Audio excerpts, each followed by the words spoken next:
क्या भारतीय नौसेना ने पाकिस्तान पर हमला किया है? क्या आईएनएस विक्रांत के जरिए पाकिस्तान के कराची बंदरगाह पर बम और गोले बरसाए गए हैं? क्या भारतीय नौसेना ने 8 मई को जो नोट मार जारी किया, उसका मतलब ये हुआ कि नौसेना ने अब पाकिस्तान के खिलाफ मोर्चा खोल दिया है?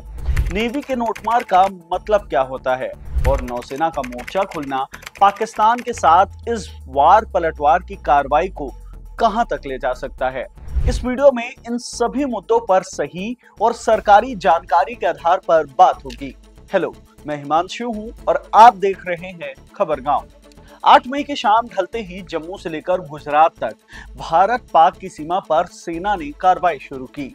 पाकिस्तान की ओर से भारत के सीमावर्ती इलाकों में लगातार ड्रोन हमले किए जाने लगे। जवाबी कार्रवाई करते हुए भारत ने भी सभी ड्रोन मिसाइल्स को हवा में ही नष्ट कर दिया। सभी संवेदनशील इलाकों में ब्लैकआउट भी किया गया। इसी बीच सोशल मीडिया पर एक खबर तेजी से फैली। खबर कि भारतीय नौसेना ने पाकिस्तान के खिलाफ मोर्चा खोल दिया है। दावा किया जाने लगा कि आईएनएस विक्रांत ने अरेबियन सी से ही पाकिस्तान के कराची बंदरगाह पर हमला कर दिया है। साथ ही इस कथित हमले के कई वीडियो भी लगातार शेयर किए जाने लगे। वीडियो के साथ साथ एक फोटो भी साझा की जा रही थी जिसमें न्यूज एजेंसी एएनआई का लोगो लगा हुआ था। इस फोटो में एक समुद्री जहाज रात के अंधेरे में गोले दागता हुआ दिखाई दे रहा है। दावा किया गया कि यह तस्वीर आईएनएस विक्रांत की है, जिससे पाकिस्तान पर गोले दागे गए हैं। जब खबरगांव ने इस तस्वीर की पड़ताल की तो पता चला कि यह तस्वीर है तो भारतीय नौसेना की ही, लेकिन ये गोले 8 मई को पाकिस्तान पर नहीं दागे गए। ना ही इसका भारत पाक के बीच चल रहे वार पलटवार से कोई लेना देना है। यह तस्वीर 2 साल पहले की है, 15 अक्टूबर 2023 की। एनआई की ही खबर मिली। पश्चिमी नौसेना कमान प्रमुख ने पश्चिमी बेड़े की परिचालन तैयारियों की समीक्षा की है। इसी समीक्षा के दौरान ये तस्वीर ली गई और खबर छाप दी गई। अब इसे पाकिस्तान पर हो रही कार्रवाई से किसने जोड़ा हमें नहीं पता, लेकिन इसी के तर्ज पर कई दावे किए गए, ये जरूर पता चला। अब यहाँ पे एक सवाल ये आता है कि आखिरकार भारतीय वायुसेना के खुले मोर्चे के बीच भारतीय नौसेना का नाम कहां से आया? मामले की तह तक जब हम गए तो हमारे हाथ लगी एक खबर ये कि भारत और पाकिस्तान दोनों ने अरब सागर में समुद्र के अलग अलग हिस्से में गोली चलाने वाला नौसेना अभ्यास करने का ऐलान किया है। तारीख भी तय की गई है। भारत यह अभ्यास 8 मई से 13 मई के बीच करेगा, जबकि पाकिस्तान यह अभ्यास 9 मई से 12 मई तक करेगा। आसान भाषा में कहें तो इसका मतलब ये है कि 4 दिन तक यानी 9 से 12 मई तक भारत और पाकिस्तान दोनों एक साथ समुद्र में युद्ध जैसा अभ्यास करेंगे। इस अभ्यास के लिए ही दोनों देशों की तरफ से नोटमार भी जारी किया गया है। ये नोटमार होता क्या है? नोटमार का मतलब होता है नोटिस टू मरीनर्स।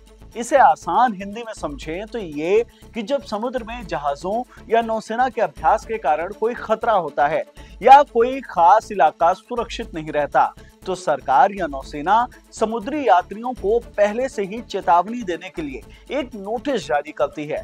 इसी को नोटमार कहते हैं। नोटमार के अंदर क्या जानकारी होती है? ये होती है कि किस इलाके में खतरा है, कब से कब तक ये इलाका खतरनाक रहेगा, वहां कोई युद्ध अभ्यास, फायरिंग या मिसाइल टेस्ट तो नहीं हो रहा है, किन जहाजों को उस रास्ते से नहीं जाना चाहिए, यही सब इसमें शामिल होता है। अब सवाल ये कि नोटमार नोटिस से होता क्या है? मछुआरों, व्यापारिक जहाजों, नौसेना और कोस्ट गार्ड जैसी एजेंसियों को जानकारी मिल जाती है, जिससे वो सतर्क हो जाते हैं और किसी भी तरह की अनहोनी को पहले से ही टाला जा सकता है। कयास लगाए जा रहे हैं कि इसी नोटमार के जारी होने के बाद से ही खबर बनी और फैली कि भारतीय नौसेना ने पाकिस्तान के खिलाफ मोर्चा खोल दिया है। हालांकि इस बारे में अभी तक नौसेना या सरकार की तरफ से कोई पुख्ता जानकारी नहीं आई है, न ही किसी भी तरह की दावे की पुष्टि की गई है। जब तक कोई पुख्ता जानकारी नहीं आ जाती, इसे बस कयास ही कहना सही रहेगा। लेकिन ये कयास भी यूं ही नहीं लगाए गए। इतिहास से ही वर्तमान बनता है और वर्तमान से ही भविष्य की नींव बनती है। भारतीय नौसेना का नोटमार आने के बाद भारतीय वायुसेना का नोटैम याद आया। वही नोटैम जिसे इंडियन एयरफोर्स ने 6 और 7 मई की दरमियानी रात ऑपरेशन सिंदूर की शुरुआत से कुछ घंटे पहले जारी किया था।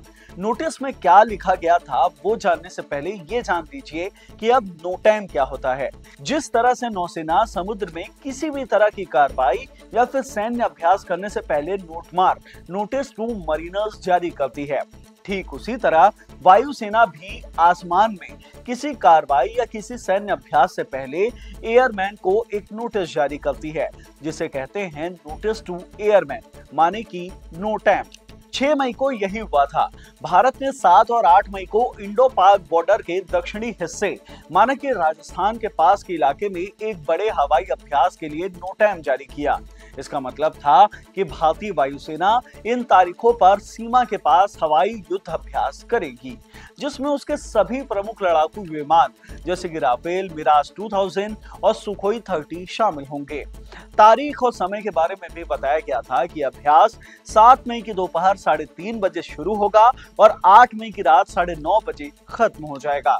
तब तक के लिए इन इलाकों में किसी भी तरह की हवाई उड़ानों पर रोक लगा दी गई थी। हालांकि समय तो 7 मई की दोपहर का तय किया गया था, लेकिन 6 और 7 मई की दरमियानी रात ठीक 1:05 पर ही भारतीय वायुसेना ने ऑपरेशन सिंदूर को अंजाम दे दिया। संभवतः वायुसेना के नोटैम जारी करने के बाद की गई कार्रवाई के तर्ज पर ही फर्ज लगाया गया कि भारतीय नौसेना ने भी नोटमार जारी किया है तो उसने भी पाकिस्तान के खिलाफ मोर्चा खोल दिया होगा।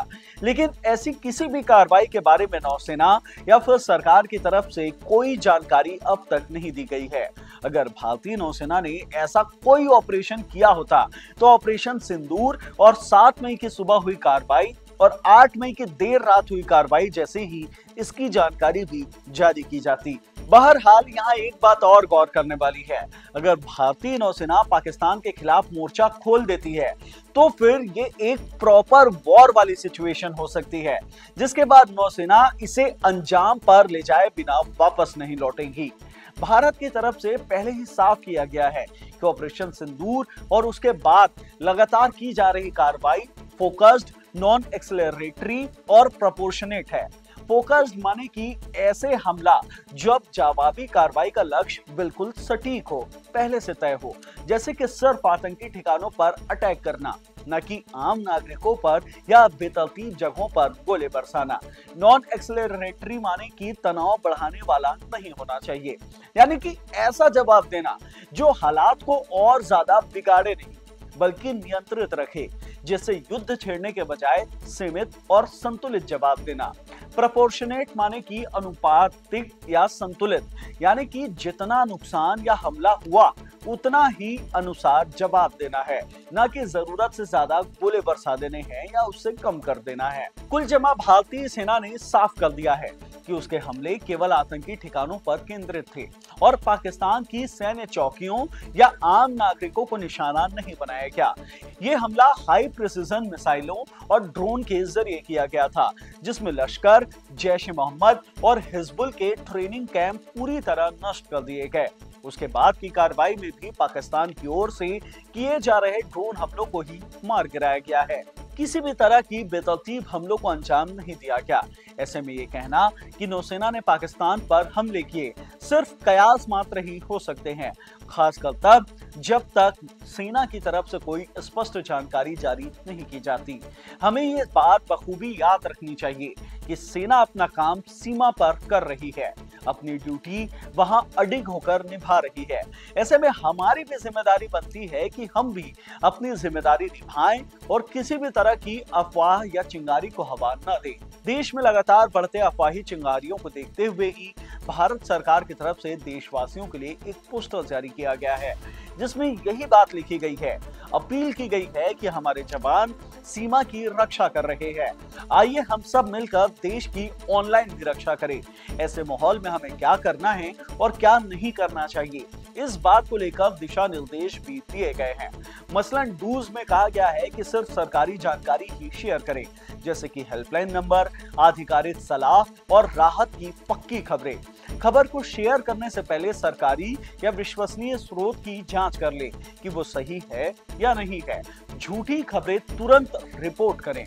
डोंट्स में कहा गया है कि सेना की आवाजाही यानी कि ट्रूप्स के मूवमेंट्स की जानकारी कभी शेयर ना करें। ऐसी खबरें या जानकारी ना भेजें जो पक्की ना हो। ऐसे पोस्ट से बचें जो हिंसा या धर्म के नाम पर तनाव फैला सकते हैं। हिदायत के साथ साथ सरकार ने एक और अपील की है कि अगर आपको कोई गलत या झूठी जानकारी दिखे तो पोस्टर पर दिए गए नंबर पर व्हाट्सएप या फिर ईमेल कर एक जिम्मेदार नागरिक का कर्तव्य जरूर निभाएं। फिलहाल इस वीडियो में इतना ही। वीडियो से मिली जानकारी पसंद आई हो तो इसे लाइक करें, शेयर करें, साथ ही हमारे चैनल खबरगांव को जरूर सब्सक्राइब करें। धन्यवाद।